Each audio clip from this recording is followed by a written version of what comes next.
What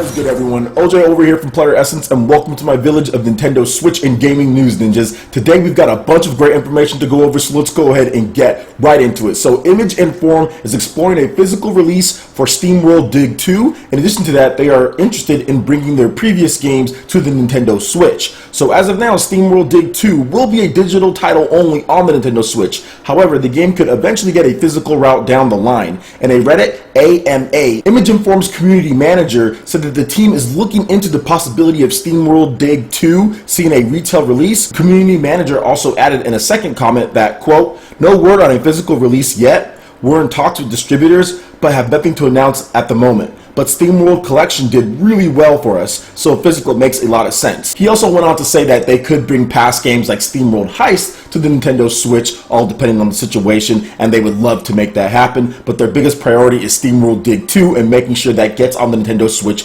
this summer. So I would really like there to be Steamworld Heist on the Nintendo Switch, just because I did not play that game and I know that it's pretty good and it's an RPG. It's kind of in my alley. So if they were able to bring the collection like they did beforehand and bring that over to Nintendo Switch physical, sign me up day one. I actually really like Steamworld Dig, and I would like to see their games come over to Nintendo Switch. Obviously, we're getting Steamworld Dig 2, and it's looking pretty good. So hopefully we get those other games, and hopefully we get physical versions for those who want it on cartridge. All right, and moving on to the next story that gets me really excited. Super Bomberman R has got its first update that greatly improves the play experience, according to Konami. So this is what they had to say on the matter. "Dear Bomberman fans, we are happy to announce a significant upgrade for Super Bomberman R available on Nintendo Switch. These improvements should greatly refine the gameplay, control input, and character controls for both online and offline play. This is the first of many upcoming updates that will focus on improving the Super Bomberman R play experience. We appreciate your patience and continued support. Stay tuned for more information, the Super Bomberman R team." So this is definitely good, because I remember doing a PE game night really where I was playing it and I'm like, man, this feels off online. It seemed like there was a lot of lag,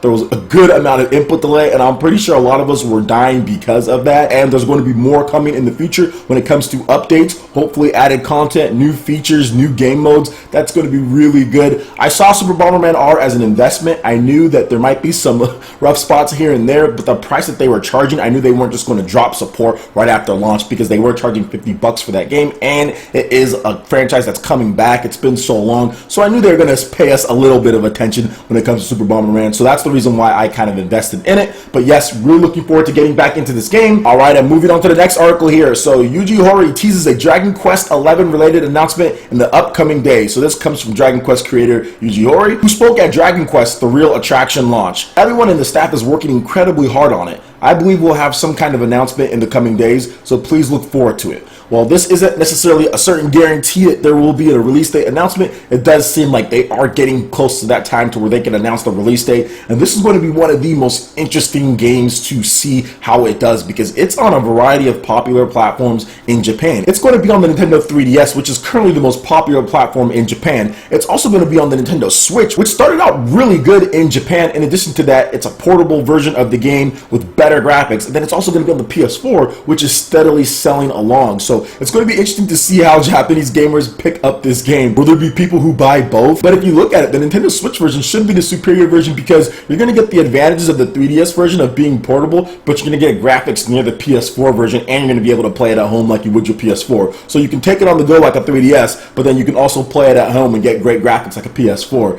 So to me, the Nintendo Switch version should be a no-brainer. Now, the only thing is, of course, is the amount of units that are out there. The Nintendo Switch just launched, and even by the end of the year, so there's no way that they're going to be able to be as popular as a 3DS or something like that. So obviously 3DS is probably going to do the best out of the lot, but it is going to be interesting just to see how the sales break down out of all the different versions, because to me, Dragon Quest on the Nintendo Switch is probably the best bet, because you can play it at home, you can play it on the go. It's the best of both when it comes to the console and the portable version. So let me know what you guys think in the comment section when it comes to Dragon Quest. Are you looking forward forward to this game, Dragon Quest XI that is. Give me your thoughts in the comment section below. Alright, and lastly, I'm going to talk about this just for a little bit, guys, because this is something that I didn't necessarily put out there, but this is the reason why I don't cover other people putting up stuff that's wrong with their systems on my videos. This is why I don't cover it too much unless there's a lot of things that it's been acknowledged by reputable outlets out there. So there is this story that's floating around the web saying that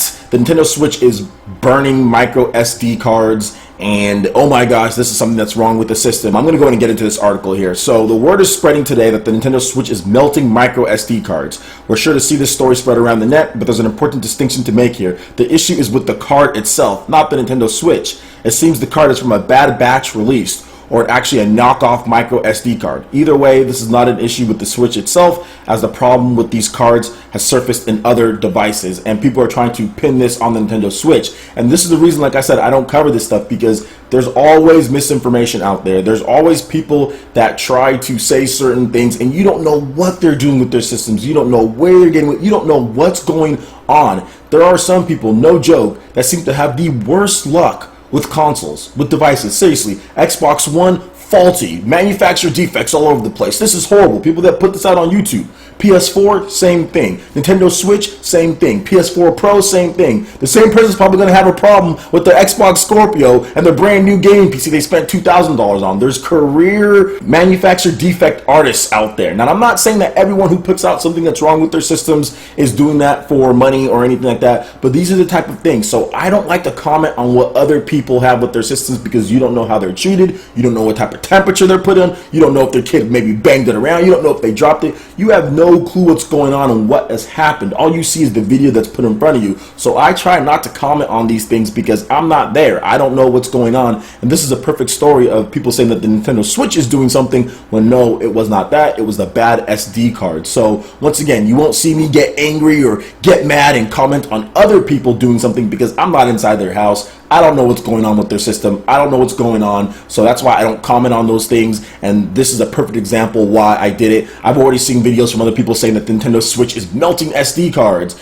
And no, it's not. You know what I'm saying? Like, that's completely false. So once again, don't expect me to comment on these type of things when people bring up something, because like I said, I'm not in their house. I don't know what they're doing with their system. You can't see what they've done. They might have dropped it off of a freaking 2-story building for all we know. You know what I'm saying? Then go up and put up a video about something. So don't believe this melting SD card story. It's definitely not true when it comes to Nintendo Switch doing it. It's a bad batch of SD cards. Alright guys, that wraps it up for this video here. Go ahead and hit that like button if you did like it. Let me know you guys want more content like this going forward in the future. And subscribe to PlayerEssence for the latest news, reviews, discussions, and more. Thank you so much for watching, and we'll see you ninjas for the next video. Peace.